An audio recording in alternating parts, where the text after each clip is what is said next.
Hello, this is the third chapter of the quest for the White Merle, where seabirds nest. Gladheart was twittering the same little song that he had chirped dozens of times in the garden at home, and Conrad thought at first that he was back in England.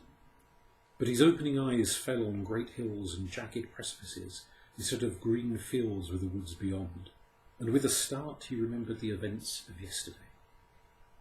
As he stirred, Gladheart hopped on one side and showed him a heap of little red berries, piled high on a carpet of tiny star-shaped flowers just bursting into bloom. "I can bring more when these are gone," he chirruped joyfully. "They ripen quickly under the glowing sun. When you have eaten, we will fly still farther north, for your wings are strong and the sky is clear. It is good to be alive today." Conrad ate the berries gratefully and accepted some golden honeycomb from the bees, but the sea was calling him, and he did not linger. Very soon he had said goodbye to Norway, and was skimming the waves as merrily as though he had spent all his days in their wild salt spray. The sea today was as clear as crystal, and shimmering silver and garnet fish shone under the swell of the water. The gulls swooped down and on them with joyous cries, and the sunlight danced and sparkled.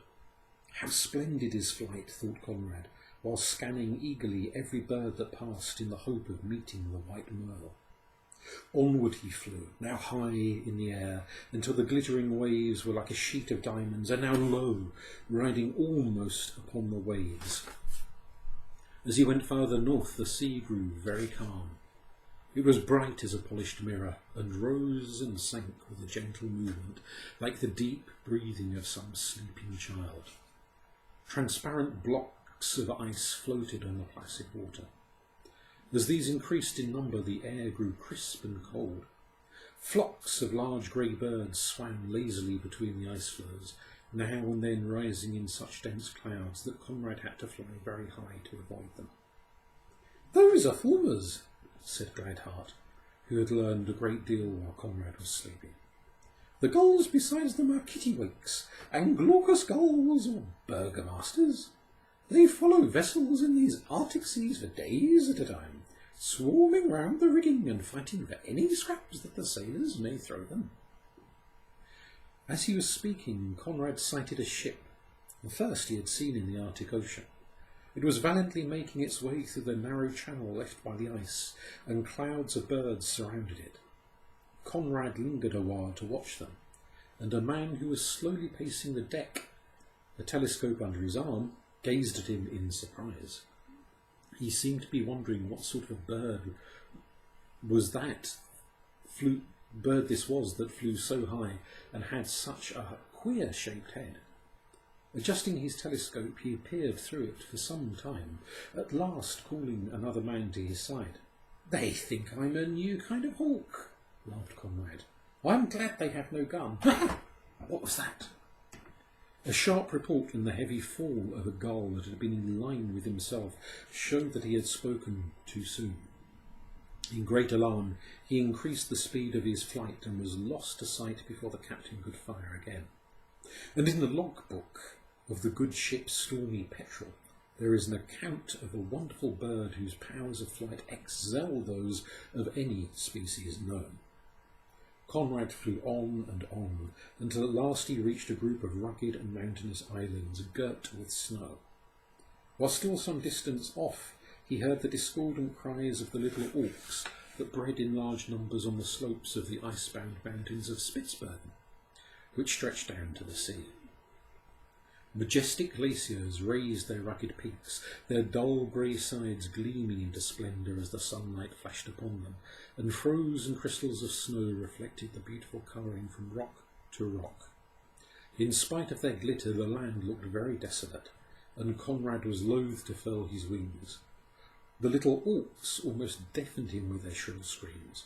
They were like a pack of quarrelsome children, he thought, as he watched them crowding together in great packs. What chance would he have of finding the sweet White Merle in such a place as this? "They're always at it," sighed a pretty little snow bunting, that, having spent the winter in England, now hailed Gladheart as an old friend. His black and white plumage was very sleek, and Conrad looked at him curiously. He knew that in the autumn a broad band of chestnut edged the upper part of his wings, and that he was known then as the tawny bunting. As Conrad watched him, he rapidly ran along the ground until he came to a rock, in the hollow of which he had built his nest. It was made of dry grass and Arctic moss, and comfortably lined with tufts of hair and small white feathers. Mrs. Bunting, as bright-eyed as her spouse, was proudly feeding her babies, and stepped aside that Conrad might admire them. He tried in vain to interest her in the White Merle. "Her song could not be any sweeter than that of my mate," she said. "Let them hear you, my dear," she added, and he perched beside her dutifully. But his low, melodious warble was completely lost in the wild cries of the little auks and the other seabirds that swarmed the cliff, and it was all that Conrad could do to hear the friendly advice that Mrs. Bunting soon began to shower upon him. "If you're going to visit the gulls," she said, "you will be disappointed. The kittiwakes are the only ones that trouble to build a decent nest. Anything is good enough for the others. The glaucous gulls or burgomasters are sufficiently strong to drive away the Arctic foxes, so they just breed on a hillock or heap of stones. They're greedy little creatures, and don't hesitate to feed their own nestlings on the young of other birds. We are content with insects in summer and seeds in the winter time. Nothing shall ever tempt us to kill young gulls, noisy and mischievous though they can be." As neither she nor her mate measured more than 6½ inches, Conrad thought this a prudent resolve. The kittiwakes shrieked louder than ever as Conrad flew up the steep cliffs and alighted in their midst. But when they found that he was not a bird of prey, they flocked around him eagerly to see if he had brought them anything good to eat. From their appearance, their nests might have been built by gigantic swallows. Each was strongly walled with mud and straw, and carefully lined with moss and seaweed. The noisiest of the kittiwakes was Krikya, whose voice was like the whistle of a rusty engine. As for her language, it was simply shocking. Screaming with rage, she pushed and pecked at the younger birds, and Conrad hastily thrust Gladheart inside the breast of his coat, lest the little thing should come within reach of her beak. Krikya had a grievance, and every bird on that island knew it. All the best nesting places, she said, had been taken possession of before she and her mate had left the ice floes, and she threatened dire vengeance on the gulls who had thus forestalled her. She was seizing a morsel of fish from a kittiwake smaller than herself, when a brown bird about the size of a crow, with long tail feathers and a white breast, darted out from the overhanging cliff and flew at her with a curiously sharp cry of "Io, io, io, io." Krikya fled shrieking away, but the skua circled round and round her, striking her repeatedly with his sharp bill until she fell exhausted on the rocks below. Conrad leaned forward in fascinated silence, holding Gladheart very close. The skua proceeded to eat the morsel of fish that his victim had dropped, and rapidly demolished a number of eggs from an eider duck's nest, pecking a hole in each and sucking it dry. He was still busy with the last when a beautiful Arctic tern, his iridescent plumage shading from green to pink, dashed out from a low headland and attacked him with extraordinary fierceness. The skua's cry was full of terror now. "Io, io, io, I, io, io, io, I." He wailed, darting vainly to and fro. Conrad put his fingers into his ear and did not take them out again until Gladheart pecked his sleeve.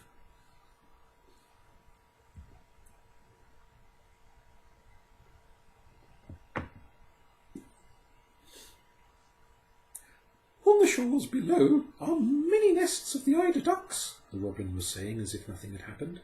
"They are lined with down from the breasts of the mother birds, and so soft and light the fairies might sleep on them. Come and see." So Conrad left the quarrelling gulls and flew down to the beach. The nests were made of moss and seaweed intertwined, and lay very close together on a stretch of shingle almost cut off from land by the sea. Conrad had to walk very carefully that he might not tread on them, and although the eider ducks sitting on their pretty pale eggs scarcely stirred as he approached, the drakes, very gay in their spring plumage of white and black and delicate sea green, were most distressed at his intrusion, running to and fro with plaintive cries that were very unlike the hisses he had expected. The little brown mothers seemed to know by instinct that he meant them no harm, and one even allowed him to lift her up and examine the beautiful soft bed that she had prepared for her babies. "Why, it's the same sort of stuff that came out of my quilt at home when I split the colouring," said Conrad. And at these words all the eider ducks moaned in chorus, tucking their heads under their wings, as if too grieved to look at him. "You shouldn't have said that, you really shouldn't," said a fine male eider duck in a very agitated voice. "It reminds them of the past and hurt their feelings. A season or two ago, a party of two-legged creatures, you remind them of them somewhat, though of course they had not wings, put ashore on these islands where we come to breed, and robbed all the eider ducks' nests they could lay their hands on, taking away every scrap of down and actually eating our eggs. Saw them myself, or I wouldn't have believed it. They did this twice, and as the breasts of our poor little mates were bare by this time, they stripped our own, and managed for once to lie in the nests ourselves. I'm thankful to say that we were not interfered with again. The two-legged creatures had gone off, walrus hunting. Explorers they thought they were. We called them thieves." He looked so fierce that Conrad considered it best to talk of something else. "What is that?" he asked, pointing to a large bird flying swiftly in narrowing circles after a smaller one. The sunshine glinted on his bright blue beak and yellow feet, and showed the dark grey spots of his white plumage. It was the swift Gaia falcon, who makes his home in northern lands, but the eider duck did not know him by that name. "We call him Cruel as Death," he said. "He is so strong and swift in flight that he can slay great birds, but sometimes he is idle and chooses to satisfy his hunger on us. Alas, alas! He is worse than our enemy the fox, for he is feathered like ourselves and should show pity." "Pity doesn't count for much when one is hungry," said a little auk comfortably. He had just flown in from the sea, where he had made a very good meal on various sea things tossed up by the waves. As the eider duck went back to his mate, Conrad turned to him for information. "So you're the one after a White Merle," remarked the little auk, "and not the North Pole, or walruses like most of the folk who touched the islands?" "Well, everyone to his tastes. I prefer to eat sea animals myself. I'm sorry, but I don't remember having seen a merle of any colour. The great auk might have known, but he has neither been seen nor heard of for a long time now. He was a very fine bird, the night wind says, though his wings were so small that they were almost useless for flying. They made him first-rate paddles, however, and in the sea he could dive and swim as quickly as a flash of lightning cleaves the air. He never touched land, except when his mate insisted, which he always did when spring came around and she wanted to lay some eggs. It is the same way with us, but for our mates we should always live out at sea, where the waves toss and the foam flies, or icebergs grind together. As it is, we shall be off again when the eggs are hatched and our little ones are strong enough to fly.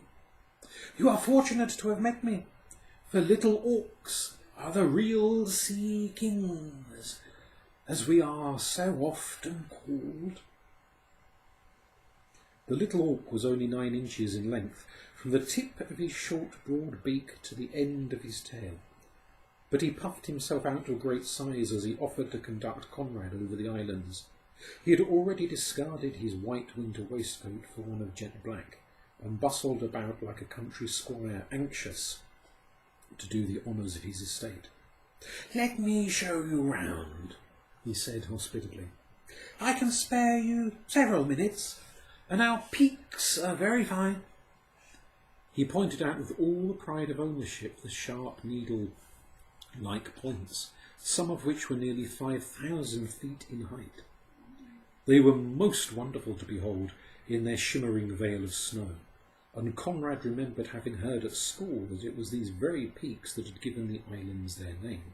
For Spitz means needle-like, and Bergen, mountains. The little auk led him presently to a sheltered valley, where reindeer grazed on the scanty grass that was just appearing through the melted snow. Now and then Conrad caught sight in the distance of the pointed face of an Arctic fox, or the gaunt bulk of a polar bear as it shuffled over the ice cap. A vast sheet of perpetual ice that covered the centre of the island. Neither trees nor shrubs, with the exception of some stunted willows and a few low bushes, were to be seen, though the little auk declared that once upon a time there had been flowers and forests. Conrad parted with him at the edge of a great cliff, where he met a puffin coming out of his burrow, a deep hole that he had tunnelled in the bank, where his mate had laid her white and lilac eggs. He was a lively little fellow, not much bigger than a pigeon, and claimed cousinship with the auks. The most curious thing about him was the horny sheath that covered the front of his gaily coloured bill. This was marked with deep furrows, and when the breeding season was over, he said, would drop right off. "I wish you had come a little later," he went on regretfully, "for then you might have seen our nestlings. They will be just wee bunches of ink black down at first, though their mother and I have such nice white breasts. We keep them in the nest for 3 whole weeks, and feed them on little fishes." He had scarcely waddled away when a bird of such exquisite beauty flew over the waves that Conrad thought his search was at an end. But it was only one of the ivory gulls who live in ice-filled fjords or very far out at sea.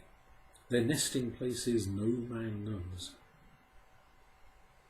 The ivory gull looked thoughtfully at the sky as Conrad told her what he sought. "I fear you are chic in vain," she said. "Every inch of the seas is known to me, and I have travelled the waters around the dread North Pole. No bird such as that you speak of has crossed my path, nor have I heard her song." "What is the North Pole like?" inquired Conrad eagerly, thinking of the brave men who had in vain risked their lives to find it. The ivory gull waved her lovely wings, and her eyes narrowed until they were but streaks of light. Then, as if haunted by some weird remembrance, she gave an awestruck cry and flew away.